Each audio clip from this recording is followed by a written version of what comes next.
WTO Secretariat to present insights from the WTO publication on trade policy tools for climate action. Matteo, please.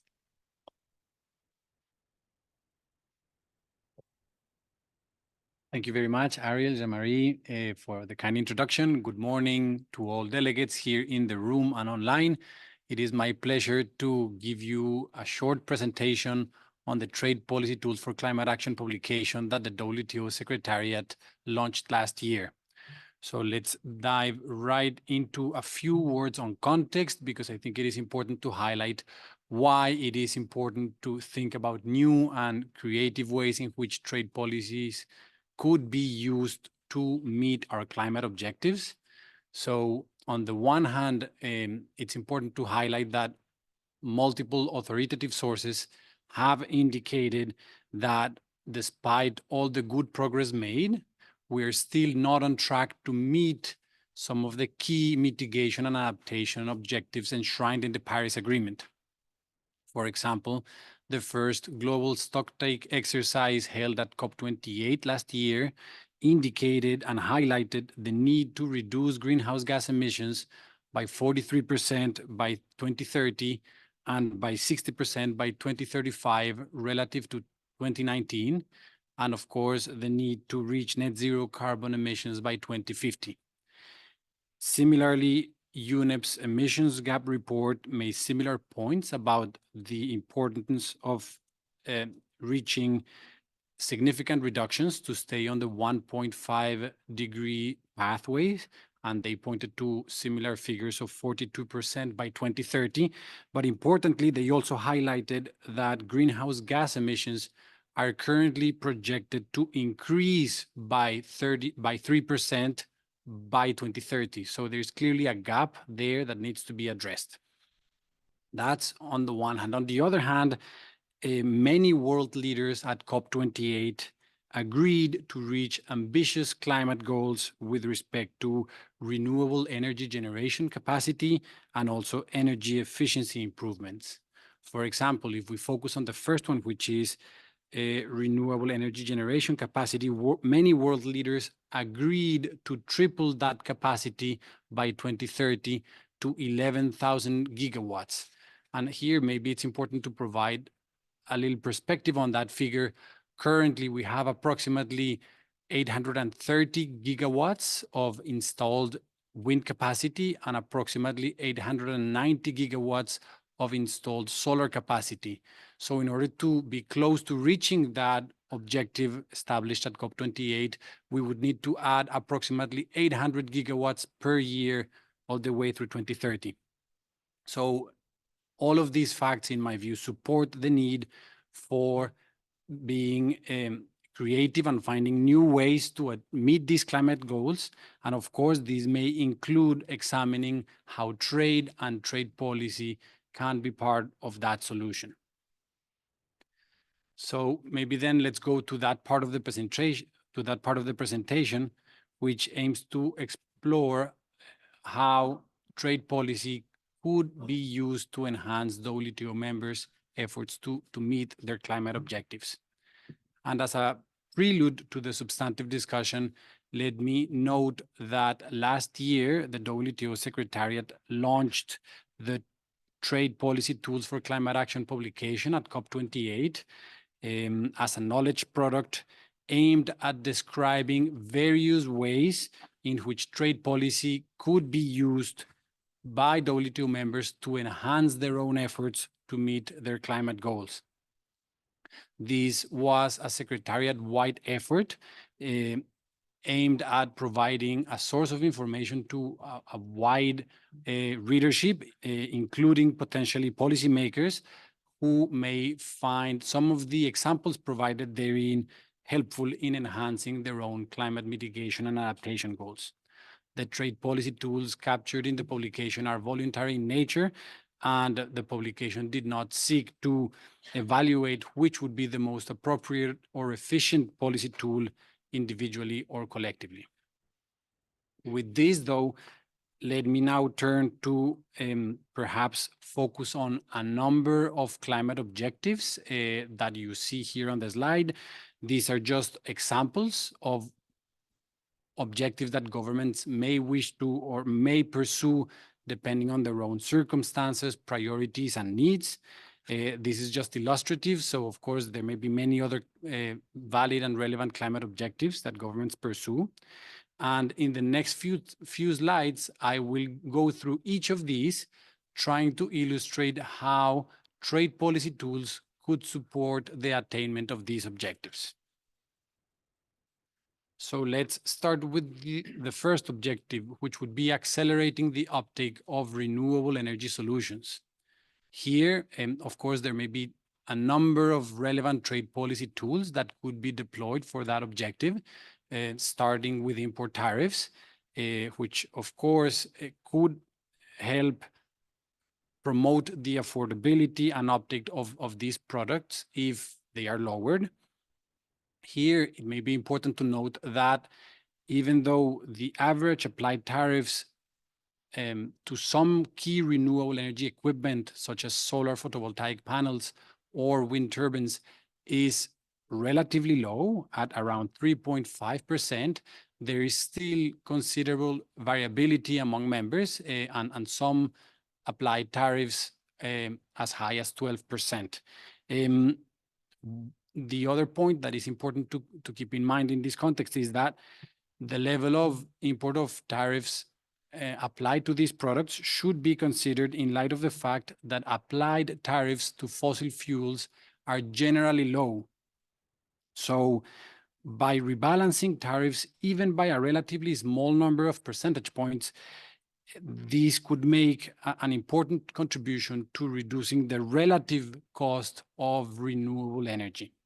So that's with respect to tariffs. But of course, there are many other important factors in this equation, including services. As we may know, the deployment of many green technologies, including renewable energy equipment, does not only depend on being able to import affordable and high quality renewable energy equipment, but it also depends on being able to have the key related services that are needed to actually develop these projects. And these may include installation, monitoring, and maintenance of some of these key renewable energy equipment, such as solar panels and wind turbines.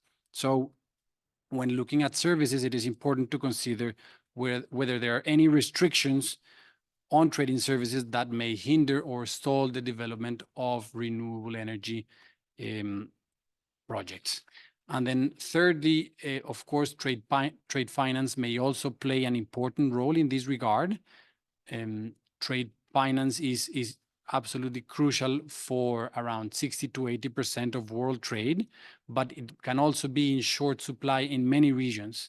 So one way to think about how to mobilize more resources in the area of trade finance for renewable energy generation equipment may involve ensuring that relevant public and private stakeholders join forces to develop risk-sharing frameworks that support trade in some of the key products underpinning the energy transition. Let's move now to the second climate objective, which would be reducing emissions associated with international trade. So there could be, of course, once again, many trade policy tools that could be used for this, but the current slide focuses on the important role of trade facilitation, which is not only a useful tool to improve the flow of trade across borders, but it can also help governments reduce emissions associated with international trade. So, for example, by implementing electronic documentation, harmonizing trade inspections, and establishing expedited conformity assessment procedures, trade facilitation practices can reduce duplication and unnecessary inspections, leading to more efficient shipping and freight processes, and importantly, lower carbon emissions. The current slide captures some examples that are contained in the publication. And here, I would also like to point out that reducing these waiting times at the border and the related emissions is important, particularly as trade volumes are likely to increase over time.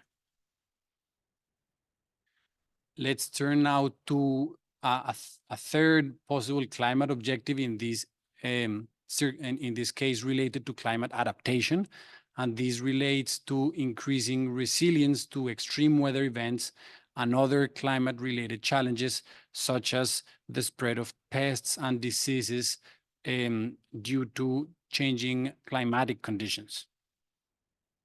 In the case of extreme weather events, trade policy can, of course, support disaster relief efforts, for example, by facilitating the movements of goods and services that assist the preparation for and recovery from disasters induced by climate change. And these may include, of course, products such as food or services such as weather forecasting services, healthcare services, and communication services. Taking a look at the other type of sort of climate change related challenges, which is the spread of new diseases and pests. We know now that these extreme weather events, droughts, rising temperatures are already affecting the prevalence of pests and diseases, and this is leading to increased food safety risks and also risks to our food systems. So here it's important to consider that to ensure that we protect our people and our food systems from new pests and diseases, strengthening SPS systems could contribute, in particular by providing the possibility of having robust and strong early warning systems and other rapid response mechanisms that may help eradicate diseases and pests as soon as they are found. Let's turn now to the fourth objective captured in the publication, which would be reducing emissions associated with government operations. And here, the trade policy tool that is captured in the slide is government procurement, which is an interesting tool because government procurement has significant economic importance in most countries. It tends to account for 10 to 15% of national GDP in many places. And it is also important because government operations are also a considerable source of greenhouse gas emissions. So by deploying so-called green government procurement practices, governments can reduce their own carbon footprint. For example, governments could include in public tenders climate-sensitive criteria, such as science-based low-carbon requirements, and these, combined with more open government procurement markets, would help increase the number of suppliers participating in these tenders and also give government purchases access to better or less costly climate-related goods and services. And finally, I would like to turn to the fifth climate objective that I wanted to present to you, which is related to reducing emissions associated with buildings, industry, and appliances. And in this context, the trade policy tool captured in the publication is related to energy efficiency regulations, which can play a crucial role in reducing emissions associated with buildings, cooling, heating, as well as some industrial equipment and household appliance. On the one hand, they can help reach these goals by excluding the most polluting goods from the market. And also, on the other hand, they can also help reach these goals by establishing energy efficiency labeling schemes that may allow consumers to choose more easily climate-friendly goods and services if they so wish to. This type of trade policy tool has been quite commonly used by WTO members. The slide has some figures to that effect, and I think this really reflects how they really play an important role in reducing emissions related to energy generation. This is also supported by findings by the International Energy Agency that has found that energy efficiency regulations have already reduced annual energy-related emissions by 12% in the period spanning from 2000 to 2017. And they have also indicated that these type of measures will potentially deliver around 40% of the energy-related emissions required to meet the Paris Agreement targets. So I think with this, I would like to conclude my presentation. Thank you very much for your attention, and I would, of course, be more than happy to take any comments or questions at the end. Thank you so much, and I give the floor back to Ariel. Thank you. Thank you, Mateo, for sharing about the publication and the broader trade policy tools that members can employ for climate action. This was